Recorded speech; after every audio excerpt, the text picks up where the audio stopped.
ప్రపంచంలో ఎక్కడున్నా మీ గోత్రనామాలతో వేదమందిర్ నిర్వహించే ఆన్లైన్ పూజలు హోమాల ద్వారా దైవ అనుగ్రహాన్ని పొందండి. మీరు గతంలో ఇచ్చిన ఇంటర్వ్యూకి తర్వాత పార్ట్ 2 వచ్చిన ఇంటర్వ్యూకి తేడా ఉంటుంది. ఫస్ట్లో మీరు ఎస్ఏగా వచ్చారు, తర్వాత మీ కెరీర్ అంతా చెప్పుకుంటూ వచ్చారు. కానీ మీ రికార్డ్ ఇంకా చాలా ఉందన్న విషయం మాకు తెలియడంతో మీకు పార్ట్ 2కి మళ్ళీ నేను ఇన్వైట్ చేయాల్సి వచ్చింది. ముఖ్యంగా చెప్పాలంటే టైగర్ నాగేశ్వరరావు ఆయన పట్టుకోవడం, ఇంటరాగేషన్ చేయడం, ఆ ఇంటరాగేషన్లో బనగానపల్లి దోపిడీ కానీ ఇలాంటి విషయాలు ఎందుకు చేయాల్సి వచ్చింది.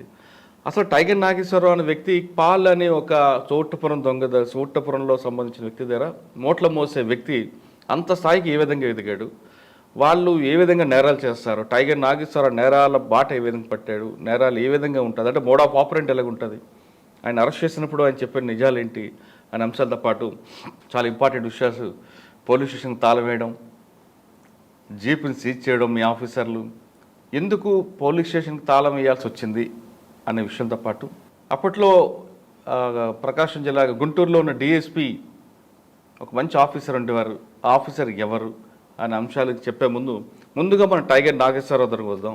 టైగర్ నాగేశ్వరరావు అనే వ్యక్తి ఎందుకు నేరాల వైపు వచ్చాడు, ఆయన మోడ్ ఆఫ్ ఆపరెంట్ ఎలాగుంటుంది? స్టోర్పురం అనేదండి బ్రిటిష్ వాళ్ళ టైంలో ఏర్పాటు చేసిన ఒక కాలనీ.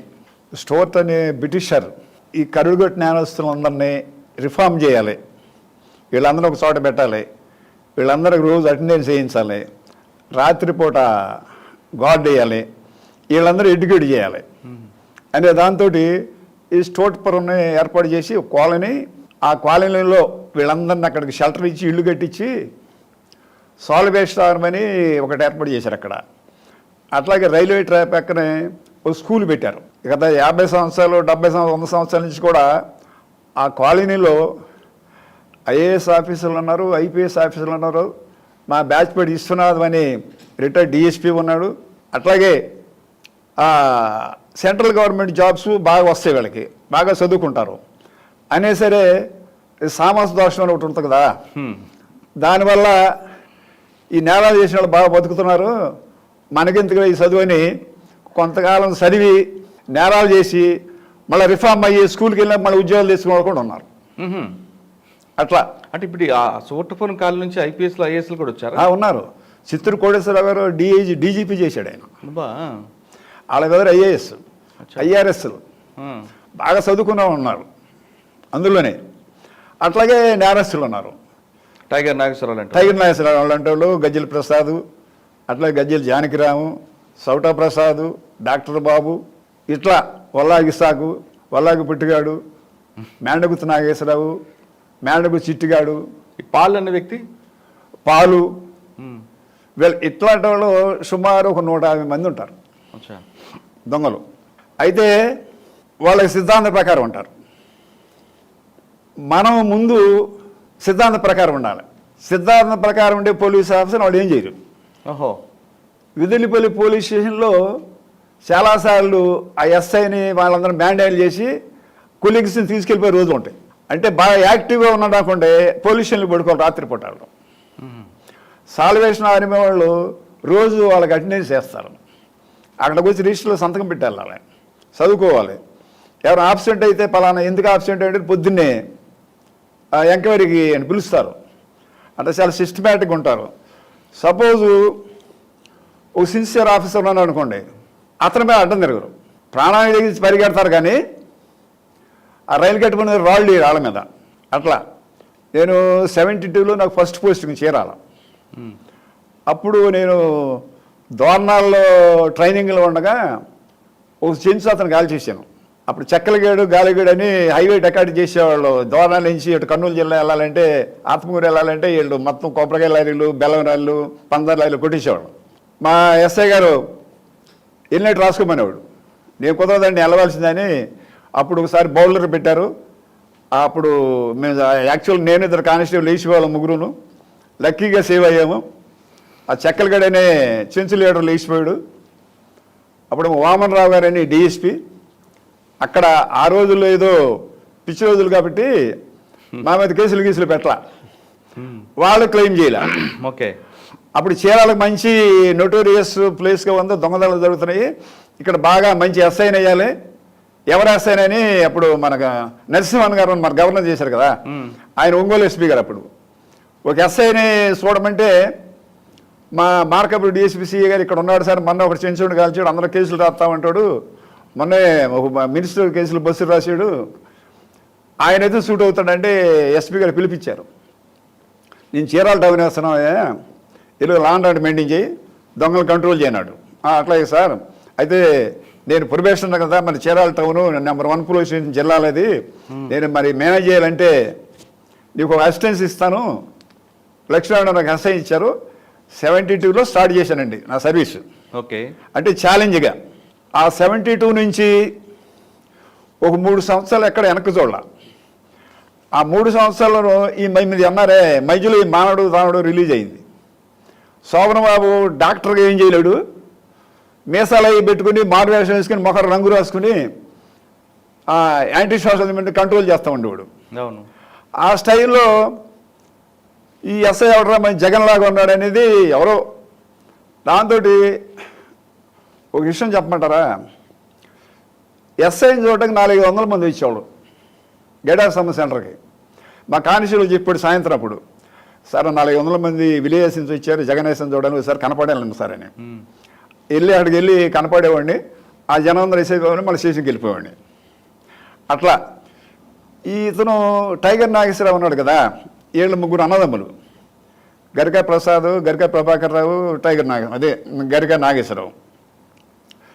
వీళ్ళు ఎంతవరకు కూడా ట్రైన్లో జర్నీ చేసి ఒక బ్యాచ్ టిక్కెట్లు కొనుక్కుని అటు ఒరిస్సా కానీ మహారాష్ట్ర కానీ తమిళనాడు కానీ అన్ని రాష్ట్రాలు ఇంటర్స్టేట్ క్రిమినల్స్ వీళ్ళంతా దొంగతనానికి వెళ్తారు.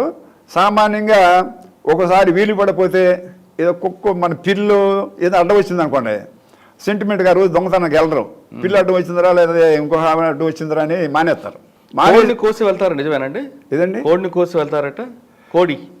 కోడిని కోస్తారు, మంచిగా చూసుకుంటారు, నెలపొడుపు చూసుకుంటారు, అమావాస్య రోజుని మన అష్టమి రోజుని వెళ్ళరు, చాలా సిస్టమేటిక్గా ఉంటారు. సపోజు ఎవరన్నా మంచి క్రిమినల్ ఉన్నాడు అనుకోండి, వీళ్ళలోనే సస్పెక్ట్ అని, కేడీ అని, డీసీ అని, హెచ్ఓ అని, పోలీస్ డిపార్ట్మెంట్ కానిస్టేబుల్, డీజీపీ ఎట్లా క్యాడర్లు ఉంటాయో దొంగలో కూడా క్యాడర్లు ఉంటాయి. ఎలా ఉంటాయి ఇవి? అన్నిటికంటే చిన్న దొంగ సస్పెక్ట్, ఆడి తర్వాత కేడీ నోన్ డిప్యూటీ రైటర్, ఆడి తర్వాత DC basic criminal, HO habitual లేకుండా 24 గంటలు దొంగతనం చేస్తాడు, జైలు నుంచి వస్తాడు, అదే రోజు దొంగతనం చేస్తాడు. ఇట్లా ఏడు క్యాడర్లు ఉంటాయి. ఇప్పుడు ఈ ఉడతలు పెట్టే వాళ్ళు అంటారు, ఇప్పుడు జేబు దొంగలు చేస్తారే, ఆడికావిడ పిల్లనేవాడు, వీడెందుకు పనికి మంది సన్నాసిరా, వీడి వల్ల ఏం కాదు. ఇప్పుడు టైగర్ నాగేశ్వరరావు లాంటి వాడికి పిల్లనే ఇస్తారు, స్టెఫ్నీలు కూడా ఉంటాయి. వాడికి డిమాండ్ ఎక్కువ, మంచి పాపులర్ పోలీసు వారు అంటే పాపులర్ దొంగ అన్నమాట. అట్లా ఆ టైగర్ నాగేశ్వరరావు 73లో 72లో వెళ్ళినప్పుడు మద్రాసు నుంచి అక్కడ పోలీసుల్ని కారం కొట్టి తప్పించుకుని వచ్చేసాడు. ఎలా తప్పించుకున్నాడు? అక్కడ ఎస్కాట్లో ఉండగా ఇప్పుడు అక్కడ ఏం చేస్తారంటే పోలీస్ స్టేషన్కి అయ్యా అన్నం తీసుకొచ్చాము లేకపోతే మాంసం కూర తీసుకొచ్చాము అని లేడీస్ వస్తారు. వచ్చేటప్పుడు మేము అన్నం చెక్ చేస్తాం. అంటే మేము ఆంధ్రాలో మాకు తెలుసు కాబట్టి, తమిళన్స్ అంత ఇది ఉండవు. అందులోనే కొంచెం కారమో లేదా గాజు బెంకులో లేదా బ్లేడు యాక్సై బ్లేడో అందులో ఇస్తారు వాళ్ళకి. దాంతో తప్పించుకుని ఓసలు కోసుకుని వచ్చేస్తారు వాళ్ళు. లేకపోతే కారం కానిస్టేబుల్ కొట్టేసి వచ్చేస్తారు, లేకపోతే తుపాకు లాక్కుని వచ్చేస్తారు. ఈ టైగర్ నాగేశ్వరరావు వాళ్ళ కళ్ళల్లో కారం కొట్టి వచ్చాడు. అట్లాగే మ్యాండర్ గుత్తి చిట్టి, ఎలియాస్ యేసరత్నం, ఎలియాస్ రామారావు మంచి గట్టోడు. మ్యాండగుత్తి నాగేశ్వరరావు, మ్యాండగుత్తి చిట్టి అనేవాడు 2 అన్నదమ్ములు. ఆ మ్యాండగుత్తి చిట్టి కూడా అక్కడ తప్పించుకొచ్చాడు. ఆడ కూడా వారంటీ పెండుగు. మాకు ఎందుకంటే అదర్ స్టేట్ పోలీసు ఎదురుపల్లి వెళ్ళేవాళ్ళు కాదు, చీరాలు వచ్చేవాళ్ళ దగ్గరికి. నేను అడ్మిట్ ఏంటంటే మా ఏరియాలో దొంగతనం చేసినా చేయకపోయినా వాళ్ళకి హ్యాండ్ ఓవర్ చేయడం మన డ్యూటీ. అందరికీ హ్యాండ్ ఓవర్ చేస్తూ ఉండేవాడిని బయట పోలీసులకి. ఈ టైగర్ నాగేశ్వరరావు మంచి రన్నరు, లీన్గా ఉంటాడు, మంచి కర్లంగయ్యరు. ఎందుకని రన్నర్స్ అంటే వాళ్ళు ఇదివరకంటే ఇప్పుడంటే లేటెస్ట్ రోజులు ఆ పని చేయట్లేదు. వాళ్ళు ఒక 50 సంవత్సరాల క్రితం పిల్లోడు పుట్టగానే ఆ బొండిసులు కూర్చోబెట్టి అక్కడ కూర్చోబెట్టి బాగా వాడికి స్టామినా పెరిగేటట్టు పెంచుతారు వాళ్ళు. అంతేగాని మనం ఏదో సొఫిస్టికేటెడ్గా పెంచరు. అచ్చా. ఎట్లయినా విస్టాండ్ అవ్వాలి వీడు బాడీ. ఎలా చేస్తారండి? అది ఎండలో కూర్చోబెట్టేస్తారు, గాడి సమూరు రాస్తారు, పిల్లలు రఫ్ అండ్ టఫ్గా చూస్తారు. మనం ఆ వాటర్ ఈ వాటర్ కిన్లే వాటర్ ఈ వాటర్ ఇవి తాగుతాం, అట్లా కాదు. వాళ్ళు ఎట్లా సరే వాడు విస్టాండ్ అవ్వాలి, వాడు కాడి మీద నిలబడాలి. ఆ సిద్ధాంతం రఫ్ అండ్ టఫ్గా పెంచుతారు పిల్లల్ని. అందుకని మంచి రన్నర్ లాగా మా కానిస్టేబుల్ వారు పరిగెత్తారు వాళ్ళతోటి. నేను గుడివాడ ఏఎన్ఆర్ కాలేజీ 3 సంవత్సరాలు ట్రాక్ అండ్ ఫీల్డ్ ఛాంపియన్, 65 నుంచి 68 వరకు. నేను కాలేజీలో ఛాంపియన్ కాబట్టి Andhra institute gold medalist 100-3 miles. అంటే అది ఇక్కడ పనికి వచ్చేది మీకు? ఇక్కడ పనికి వచ్చినాయి. మా ఊరు వాతావరణం కూడా బాగా పనికి వచ్చింది. కోరుకులు విలేజ్ అని కృష్ణా జిల్లాలో. ఇప్పుడు బుల్లెట్ వేసుకెళ్తామండి. ఆ బుల్లెట్ ఆపకుండా అక్కడ వదిలేసి అలా వెనకాల పరిగెత్తేవాడిని. ఈ దొంగలు ఎక్కడ ఎదురాడు? ఇదేమండి టైగర్ నాగేశ్వర ఎక్కడ ఎదురాడు మీకు? టైగర్ నాగేశ్వరరావు బోయినవరపాలెం అని. కాదు, మీ ఏరియాలో దొంగతనం చేయలేదు. కానీ ఎందుకు ఆయన మరి పట్టించే ధర్మం మన మీద ఉందిగా. తమిళనాడు తప్పించుకున్నాడనా? అక్కడ తప్పించుకున్నాడు కదా. అందరినీ మా దగ్గర వాంటెడ్ లిస్ట్ ఉంటుంది, ఎన్బిడిఎస్ పెండింగ్ ఉంటాయి. అదర్ స్టేట్ పోలీసులు వచ్చి ఎన్బిడిఎస్ మనకిస్తారు. ఒకసారి మనకిస్తారు, ఒకసారి కోర్టు ద్వారా కూడా వస్తాయి. ఎవరెవరు లిస్టురా ఎవరెవరు వాంటెడ్ అనేది తీసుకుని వాళ్ళందరికీ హ్యాండ్ ఓవర్ చేస్తూ ఉంటాం. అట్లా చేసేవాడు నేను. ఈ టైగర్ నాగేశ్వరరావు కూడా 73లో అరెస్ట్ చేశానండి. అంత ఈజీగా దొరికాడా?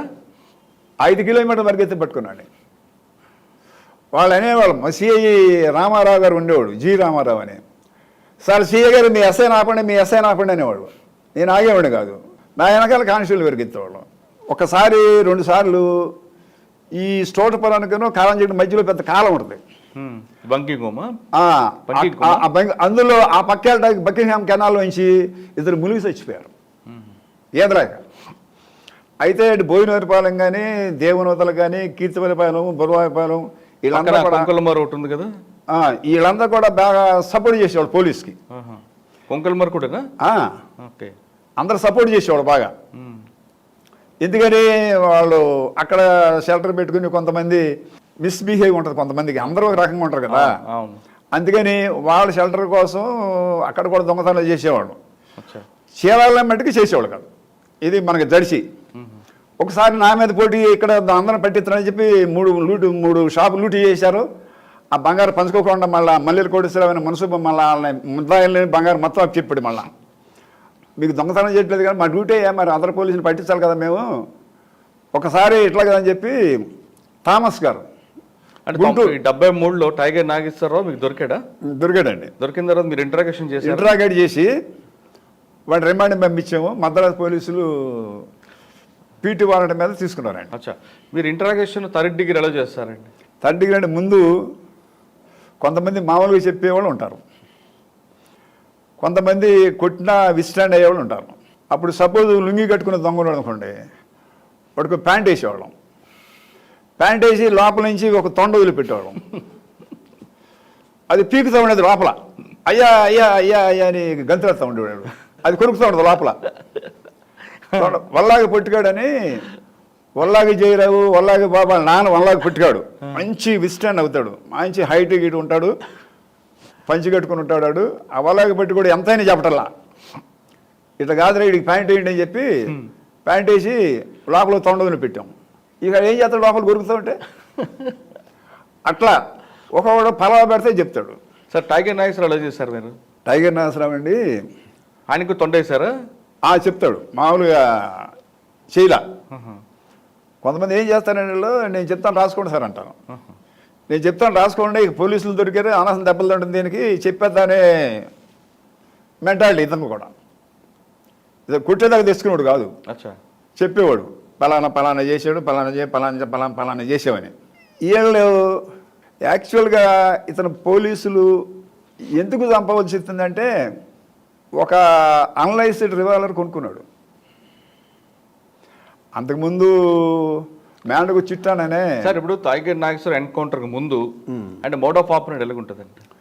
మోడ్ ఆఫ్ ఆపరెంట్ అండి, ఇరుక్లాస్ ఒక రకంగా చేస్తారు, పెద్దండిగంలో ఒక రకంగా చేస్తారు, యానాద్రోహణం చేస్తారు, విండో బార్ ఉంచుతారు, రూఫ్ హోల్ ఉంటుంది, లాక్ బ్రేకింగ్ ఉంటుంది.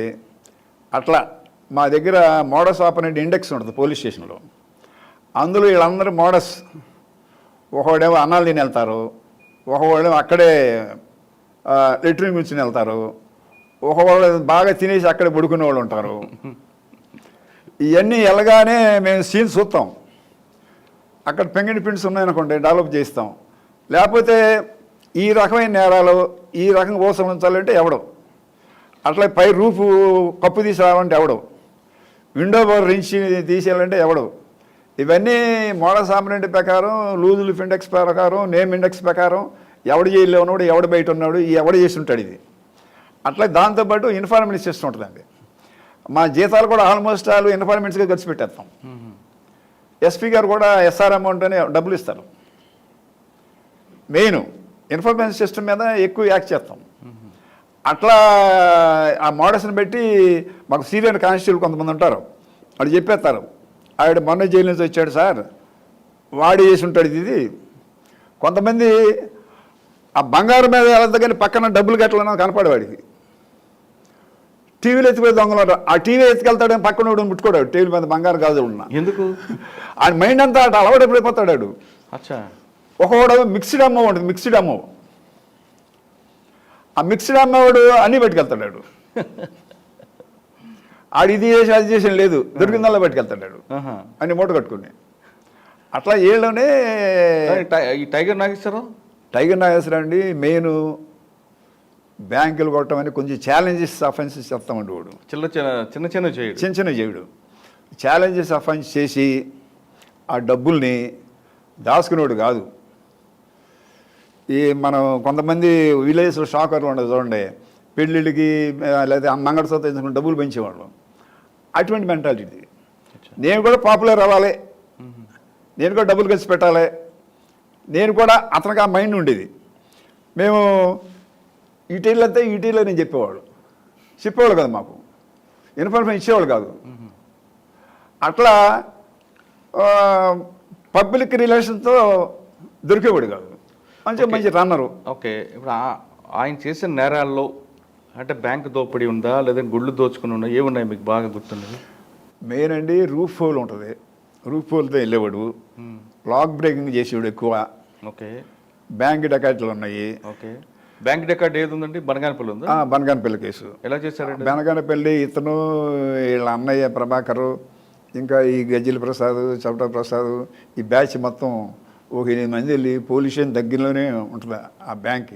ఆ బ్యాంకు డకాయిటీ చేసి వీళ్ళందరూ వచ్చేసేటప్పుడు ఈ ప్రభాకర్ దొరికాడు అలాగా. ఒక సుమారు 20 కేజీలు బంగారం, డబ్బు చాలా చిక్కేసింది. మీరు అంతా పారిపోయారు. తర్వాత పోలీసులు రికవరీ చేసి వీళ్ళందరినీ అరెస్ట్ చేశారు. అప్పుడు మాకు కూడా ఈ గజ్జిల జానకిరావు ఒకటి దొరికాడు ఇక్కడ, వాళ్ళకి హ్యాండ్ ఓవర్ చేసాం. అక్కడ వీడు దొక్కబడడం, వీడు ప్రభాకర్ దొరకడం వల్ల ఇదంతా బయటకు వచ్చింది అనమాట. సిస్టమేటిక్గా ఉంటారండి. సార్, సింహాచలం దేవస్థానం ఎవరు చేశారండి? సింహాచలం వెళ్ళే సుమారు 8 మంది. ఎవరెవరు? గజ్జిల ప్రసాద్, గజ్జిల జానకిరాము, నరసాబోడడు, ఉల్లాకి సాగు, ఈ నాగేశ్వర వెళ్ళాడు దాంట్లో. ఓకే. వీళ్ళంతా వెళ్ళారు. అక్కడ బాంబులు వేస్తే ఒకడు చచ్చిపోయాడు. ఆ పోదాన్ని కొట్టి ఇవన్నీ పట్టుకొచ్చారు. అప్పుడు ఎంఈ నారాయణరావు ఐజీ గారు, సుబ్బరాయుడు అని ఒక డిఎస్పీ, సిఐడి వాళ్ళు వచ్చారు, టీములు అవి పెట్టారు. అన్ని టీములు వేశారనేది 78లో. ఇదండి విజయవాడ అమ్మవారి టెంపుల్. అమ్మవారి కేసు ప్రకాష్ కుమార్ సాహు అని, ప్రకాష్ పట్నాయక్ అంటారండి, ఒరిస్సా అతను, మిలాయ్. ఇందులో నాగేశ్వరరావు లేడు, సింగిల్ అఫెండర్. అంటే అమ్మవారిని చేసే ముందు, టెంపుల్ చేసే ముందు ఫస్ట్ అరసవల్లి చేశాడు, సూర్యనారాయణ టెంపుల్. పార్వతీపురంలో కనకాపరమేశ్వర గుడి చేశాడు. విజయనగరంలో మహారాజులు కట్టిన వెంకటేశ్వర స్వామి గుడి చేశాడు. ఇది 4వ గుడి. ఇది కూడా కేవలం ఈ వాడు ఏలుముద్ర పట్టడం వల్ల ఆడు చిక్కాడు, కానీ తమ్మ ఇంపర్మేషన్ వల్ల అది చిక్కోడు కాదు. సార్, టైగర్ నాగేశ్వరరావు అంటే వాళ్ళ గ్యాంగ్ అంతా కలిపి చేసింది బనగానపల్లితో పాటు సింహాచలం ఒకటి, ఇంకా వేరే ఉన్నాయండి? వేరే ఇక ఇళ్లలోనూ షాపుల్లోనూ అదర్ స్టేట్లు ఎక్కువ చేసేవాడండి. అసలు టైగర్ నాగేశ్వరం పేరు ఎందుకు వచ్చింది? టైగర్ నాగేశ్వరం అంటే మద్రాసు వాళ్ళు పెట్టారు పేరు అడిగి. ఓహో. ఎవరు దొరకకుండా మమ్మల్ని కొట్టి తప్పించుకున్నాడరా ఈడు, అసలు దొంగలో జైల్లో ఉండడు ఎక్కువ, తప్పించుకొచ్చేస్తాడు ఏదో రకంగా. అంటే మంచి రన్నరు, మంచి ఐడియాస్ కలిగాడు. ఈ లేడీస్ కూడా ఆడికి కోఆపరేట్ చేస్తారు. ఇవన్నీ ఇవ్వటానికి ఆడు ప్రాణం మీద ఎందుకు తెచ్చుకున్నాడంటే రివాల్వర్ వల్ల. ఆ రివాల్వరుతో ఒకసారి ఒక ఎస్ఐను వీళ్ళందరూ రైడ్కి వెళ్తే ఆ చీరాల ఎస్ఐ మీద బాంబులు వేసాడు. పాప కలర్లో నెరుసులు బండి రివాల్వర్ పెట్టి జక్కనైన ఓంగాడిని కాల్చాడు. ఆడి తలలో నుంచి బుల్లెట్ వెళ్ళిపోయింది. ఇక అప్పటి నుంచి ఈయన్ని కాల్చాలనే డెసిషన్కి వచ్చింది డిపార్ట్మెంటు. నేను మణిని వాళ్ళ ఆవిడకి చాలాసార్లు చెప్పా, అమ్మ సరెండర్ అయిపోయాను, వాడికి కాల్చేస్తారు, చాలా టీములు తిరుగుతున్నాయి. అప్పుడు నేను చీరాల సెకండ్ టైం చేస్తున్నా 80లో. డిఐజీ గారు చక్రపాణి మళ్ళీ ఒంగోలు వెళ్ళిపోయావా, దొంగతనాలు ఆగట్లేదు, మళ్ళీ అక్కడ వైసీఎస్ వాళ్ళ బిజినెస్ కంపెనీ అంతా నేను రెండోసి నేను ట్రాన్స్ఫర్ చేయమన్నారు, నువ్వు ఇక్కడ రావాల్సింది అంటే మళ్ళీ సెకండ్ టైం వేసాడు ఆయన. అప్పుడు ఈ ఈ ఎన్కౌంటర్ జరిగిందన్నమాట. ఇది అమ్మ నువ్వు సరెండర్ అయిపోయామమ్మ మణి, వాడిని కాల్చేది అట్లయినా నేను రోజు తెల్లారుజాము దాకా చెట్టుకి కూర్చున్నాడు ఇంటి ముందు న్యూ కాలనీలో. ఎందుకు? పానసం పట్టుకుందామని. ఆ చెట్టుకి కూర్చుని తెల్లారితో దిగి వచ్చేసేవాడిని. నేను ఒక దూరం పెట్టేవాడు, నేను ఒక కానిస్టేబుల్ మీద కూర్చున్నాను చెట్టుకి. అట్లాగే ఇప్పుడు మన సింహాచలం కేసులో కూడా కావాడు చుట్టుమిచ్చాడని. సరే, మీరు చెట్టు ఎక్కి కూర్చొని దొరకని నాగేశ్వరరావు ఎన్కౌంటర్ ఎలా జరిగింది? ఇదండి అట్లా ఎన్కౌంటర్ ఎలా జరిగింది నాగేశ్వరరావు? ఎన్కౌంటర్ అంటే ఎట్లాగైనా ఈయన గాలి చేసి అనేది ఇన్స్ట్రక్షన్స్. టీం ఒకటి ఎస్ఐ, సిఐడి ఇన్స్పెక్టర్ టీం ఒకటి, నేను ఎట్లాగో చీరాల ఎస్ఐని, ఇంకొక ఏఆర్ టీం ఒకటి, ఇట్లా 4-5 టీములు వీడి కోసం తిరుగుతామంటే అక్కడ కారంచేడు గేట్ దగ్గర విజిలీపేటలో ఇన్ఫర్మేషన్ చెప్తూ ఉంటారు కదా, పలానా చోట పలానా అమ్మాయి ఇంటికి వస్తూ ఉంటాడు అని చెప్పి. ఆ అమ్మాయిని పట్టుకుని వీళ్ళు దీంట్లో మన కోకోకోలాలో మత్తు మందు కలిపి ఇచ్చి ఆ అమ్మాయికి ఇచ్చారు. వీళ్ళు దూరంగా ఉన్నారు. ఆడు తాగినాక 1-2 గంటల తర్వాత అయ్యా పడుకున్నాడు అని వీళ్ళకి చెప్పింది. చెప్తే వీళ్ళు అక్కడికి వెళ్ళారు. ఇప్పుడు ఆ కాల్చేవాళ్ళు ఇద్దరు లేరు. టప్ మని కాల్ చేసి పోలీస్ స్టేషన్కి పరిగెత్తుకు వచ్చారు. మేము పారిపోవడం ఎందుకు? పారిపోవాలని మళ్ళీ అక్కడ ఉండకూడదు కదా. పారిపోవడం అంటే తొందరగా అన్నమాట. వచ్చేసారు. వచ్చేసిన తర్వాత వచ్చారని నాకు ఇన్ఫర్మేషన్, మన దగ్గర వాకీ టాకీ ఉండే, అప్పుడంటే సెలవులేవు కదా, వాకీ టాకీలో మ్యానుఫ్యాక్చర్ సీట్లు ఉండి. కాబట్టి పోలీస్ స్టేషన్కి పోతే తమ్ముడు కాల్ చేసామని, ఎక్కడ కాల్చారు నాయన అంటే వాళ్ళని కారంచేడు గేట్ దగ్గర, అక్కడికి వెళ్ళి చూడన్నా. అక్కడికి వెళ్ళాం. నేను నా పోలీస్ ఇద్దరు కానిస్టేబుల్ అంటే వెళ్ళగానే అయ్యా జగన్ గారు, అయ్యా నమస్కారం, అయ్యా జగన్ గారు నమస్కారం, నన్ను రక్షించండి సార్, నన్ను కాపాడండి సార్, నన్ను హాస్పిటల్ తీసుకెళ్ళి దండాలు పెడుతున్నాడు. బతికే ఉన్నాడు అప్పుడు? బతికే ఉన్నాడు. అంటే వైటల్ పార్ట్లో బళ్ళ బుల్లెట్. ఓకే, బతికే ఉన్నాడు. నేను డిఎస్పీ గారికి ఆయన కవర్ చేశా. ఆయన వచ్చాడు, చూసాను సీన్ అంతా. మరి అట్లా వీడు బతికే ఉన్నాడు, చక్రపాణి కాల్చేద్దాం అన్నాడు. నేను కాలం సార్ అండి, నేను ఎదురుపోతే వాడే మనం చూసుకుంటూ పోను, కానీ ఇట్లా కాల్చే ఇది వ్యవహారం నేను కాలను సార్ అన్నాం. మరి ఇడేం చేయాలి, ఎట్లా చేయాలంటే వాడు హోంగార్డ్ ఉన్నానే, నేను కాలుస్తాను సార్ అన్నాడు. సరే ఆ బండ్లు ఎక్కించి ఆ వాటర్ పంపించి కాల్చి తీసుకొచ్చి అక్కడ వుడ్నగర్లో గవర్నమెంట్ హాస్పిటల్లో పెట్టినాక జనంగానే వచ్చారు. అంటే వాడరులో కాల్చారా? వాడు కాల్చాడు.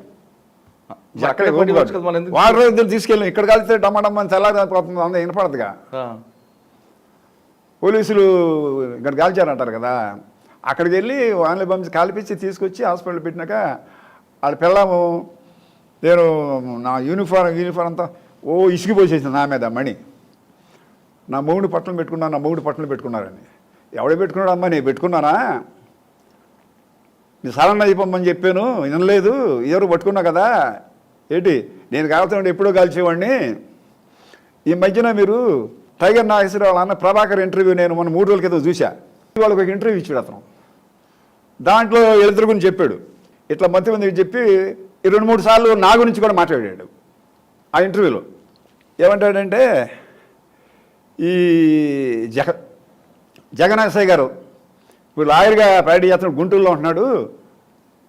ఆయన ప్రాణంతో ఆయన ఒక్కడే పట్టుకున్నాడు, మా తమ్ముడిని ఎవరు పట్టుకెళ్ళదు. ఆయన అయితే ఎప్పుడో కలిసి చేసేవాడు ఆయన ప్రాణంతో పట్టుకుంటే ట్రై చేసాడు ఆయన అని చెప్పాడు. ఓరో నీ దుంపదగ్గున బాగా గుర్తుపెట్టుకున్నారా అనుకున్నాను నేను వాళ్ళ అన్నయ్యని. అట్లాగే సార్, ఆయన టైగర్ నాగేశ్వరరావు నేరస్తుడే కాదు, నన్ను కరుడుగట్టే నేరస్తుడే. ఆయన ప్రాణాలతో కాపాడండి అని మీకు అడిగినప్పుడు మీకు బాధ అనిపించలేదు సార్ కాపాడాలని? అంటే మనమే అక్కడ హెడ్ కాదుగా, పైన ఐరార్కీ ఉంటుందిగా, డిపార్ట్మెంట్ డిసిషన్ ఉన్నప్పుడు నీవు కాల్చడానికి వీల్లేదు, నేను అక్కడ పోటాడుకెళ్తాను అక్కడ. అంటే అక్కడ మీకు మానవత్వం చూపించుంటే బాగుంటుంది. మానవత్వం అందుకే నేను కాల్చ మానేసాగా. అంటే మీరు కాల్చకపోయినా వేరే వాళ్ళతో కాల్చని అది కూడా నాకు అనవసరం. వాళ్ళు తీసుకెళ్ళి ఏం చేసి కూడా చేసుకొని మనకు అనవసరమే నేను సైలెంట్ అయిపోయాను. అది కూడా పాపమే కదా? పాపమే. ఒక మనిషిని చంపుతారనే విషయం మీకు తెలుసు, వాడు నేరస్తుడే, ఆయన నేను సపోర్ట్ చేయట్లేదు. తెలుసు తెలియక చాలా తప్పులు చేస్తూ ఉంటాం. ఒకసారి దాన్ని మనం అనిపించాల్సిందంట, అనుభవించాలి, తప్పదు. టైగర్ నాగేశ్వరరావు ఎన్కౌంటర్ అయిన తర్వాత వాళ్ళందరూ వచ్చారు, మీ మీద ఇసుకంద వేశారు. అక్కడితో నేరాలు ఆగాయా లేదు తర్వాత కూడా కొనసాగాయా? ఆయన అనుచరులు ఎవరైనా వచ్చారు? తర్వాత కూడా జరిగినాయండి నేరాలండి. నేరాలు ఏం ఆగల. ఇప్పుడు టైగర్ నాగేశ్వరరావు ద్వారా లబ్ధి పొందిన వాళ్ళకి చాలా మంది ఉన్నారంట అక్కడ, దొంగతనం చేసి అందరూ ఉన్నారు. వాళ్ళందరూ తిరగబడ్డారు మరి మీ మీద? జనం వచ్చేసారు, సుమారు 7-8 మంది వచ్చేసి ఊరేగింపుగా ఒక ట్రాక్టర్ తీసుకొచ్చి ఆ పూలు జల్లి అయితే ఊరేగింపుగా దగ్గర ఒక రోజంతా పెట్టింది అక్కడి నుంచి తీసుకెళ్ళాలంటే. అన్ని బాగా మంచి ప్రొఫెషన్ తీసి చాలా టైం పట్టింది ఆ ఊరేగింపు అక్కడికి రీచ్ అవ్వటానికి. అక్కడ తీసుకెళ్ళి స్టోర్పురం తీసుకెళ్ళి ఆ రైల్వే ట్రాక్ పక్కనే చిన్న మందిరంలో కట్టారు వాళ్ళు. అవును, అక్కడ టైం పట్టిందండి. అభిమానులు ఉన్నారు బాగా అతనికి. సార్, మీకు చాలామంది దొంగలు చూస్తుంటారు. ఈ టైప్ ఆఫ్ దొంగని ఎక్కడ చూసారా? టైగర్ నాగేశ్వరరావు తర్వాత ఇటువంటి వాళ్ళు, అంటే ఒక దొంగకు కూడా అభిమానులు ఉంటారనే విషయాన్ని మనం ఎలా అర్థం చేసుకోవాలి? దొంగలంటే పాలసీని బట్టి ఉంటుందండి. ఆడు సంపాదించుకుంటున్నాడా, 4 ఉపయోగపడుతున్నాడా అనేది చూస్తారు కదా జనం. అందుకని వీడికి ఆడు సంపాదించుకోడు. చాలామంది సంపాదించుకున్న దొంగలు ఉన్నారు, కానీ వీడికి ఏం మిగలలేదు అక్కడ. 4 కోసం చూస్తాడు, అది హ్యాపీగా ఆడు చేస్తూ ఉంటాడు. సంపాదించుకున్న దాంట్లో 4 పెడతా ఉంటాడు. నాకు అంతకాలం ఇంతకాలం పోటాడు. కొంచెం జనరస్గా దొంగలు కూడా మరి మనుషులు వాళ్ళు జనరస్గా ఉంటారు కదా. పోటాడేవాడు ఓటాల కోసం ఉండడు కదా. అట్లా ఆడి స్టైలు. అంటే ఆయన రాజకీయంగా రావాలనుకుంటున్నాడు, అది వాస్తవం? రాజకీయం కాదు కానీ అదొక మెంటాలిటీ. ఏదో మంచి ఉపయోగపడాలి, జనాలకి మంచి పేరు తెచ్చుకోవాలి, నన్ను ఎవడ దొరకకూడదు, నన్ను అందరూ మెచ్చుకోవాలి, వాళ్ళకి ఉంటుందిగా నేను మంచి అనిపించుకోవాలని, ఆ టైప్. కానీ ఆయన చేసే నేరాలు ఎక్కువగా బాగా వడ్డీలు వసూలు చేసే వడ్డీ వ్యాపారస్తులను టార్గెట్ చేశాడు, వాస్తవం అది? ఏదండి? వడ్డీ వ్యాపారస్తులను ఎక్కువగా టార్గెట్ చేశాడు అన్నది. వడ్డీ వ్యాపారస్తులు జనరల్గా ఏరియాలో వడ్డీ వ్యాపారస్తులు కాదు కానండి. వడ్డీ వ్యాపారం ప్రత్యేకంగా ఎంచుకునేవాడు కాదు. ఈ గోల్డ్ షాపులు కానీ లేదా పెద్ద పెద్ద ఇళ్ళు కానీ అట్లా వాళ్ళ ముందు రిక్కీ చేస్తారు కదా. ఎవరింట్లో ఉంటారు, ఎవడు బాగా చేస్తున్నాడు, అంతా వడ్డీ వ్యాపారస్తులు కొడదాము, దేశాలు పెడదాం అనేది ఆ లెవెల్లో కూడా ఆలోచించరు పెద్దగా.